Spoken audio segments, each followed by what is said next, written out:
තෙරුවන් සරණයි කියලා ආදරෙන් පිළිගන්නවා Malima Life Hacks මගේ YouTube channel එකට. channel එක subscribe කරපු යාළුවෝ හැමෝටම ගොඩාක් ස්තුතියි කියන ගම අලුතින් channel එකත් එක්ක එකතු වෙන යාළුවන්ට channel එක subscribe කරලා පැත්තකින් තියෙන bell icon එකත් click කරලා channel එකත් එක්ක එකතු වෙන්න කියලා ආදරෙන් මතක් කරනවා. ඉතින් උන්න අද ඔයගොල්ලන්ට ලේසියෙන් හදා ගන්න පුළුවන් රස Aloo pancake එකක් හදන හැටි කියලා දෙනවා. අපි යමු වීඩියෝ එකට.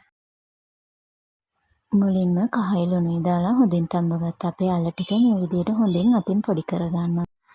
ඊට පස්සේ මම මේකට පාන් පිටි කෝප්පයක් ටිකක් ලොකු එකක් එකතු කරගන්නවා.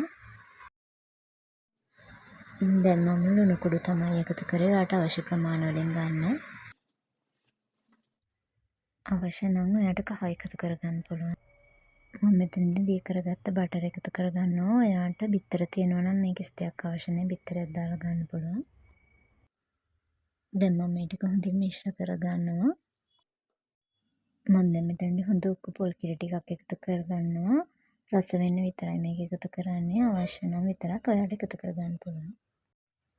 ඊට පස්සේ මිශ්‍රණය හොඳට මේ විදිහට කලවම් කරමින් මම වතුර දාලා ටික ටික හොඳට අපේ පැන්කේක් එකක් හදන විදිහටම මිශ්‍රණය අනා ගන්නවා. ඔයා පොල් කිරි පාවිච්චි කරන්නේ නැත්නම් මුලින්දම වතුර දාලා හොඳට මිශ්‍රණය අනා ගන්න. බීලුණු තක්කාලි සහ කොච්චි මං කපලා තියෙනවා නම් කරපිංචා ටිකකුත් ලියලා දාගන්න. මේ ටික ටෙම්පරාදු කරලා දැම්මම නම් මිශ්‍රණයට තවත් රසයි.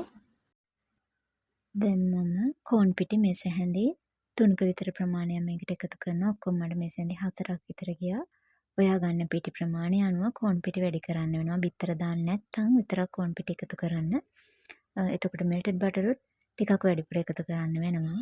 මොකද නැත්තම් අපේ පැන්කේක් එක ගැලවෙන්නේ නැති වෙනවා. ඉතින් මෙන්න මේ වගේ පැන්කේක් තරමට මිශ්‍රණය වෙකෙන විදිහට තියෙන්න ඕනි. දැන් මම තැටියේ ලිපේ තියලා හොඳට පොල් තෙල් ටිකක් ගන්නවා. තැටිය රත් වෙන අතරේ ඔන්න මේ තියෙන්නේ මිශ්‍රණය හරි පදම.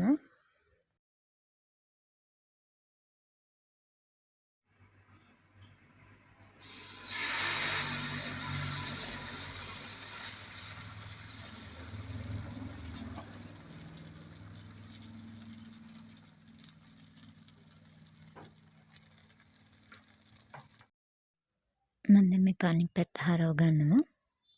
ඉතින් ඔන්න මේ තියෙන්නේ මම හදාගත්ත රසම රස Aloo pancake ටික.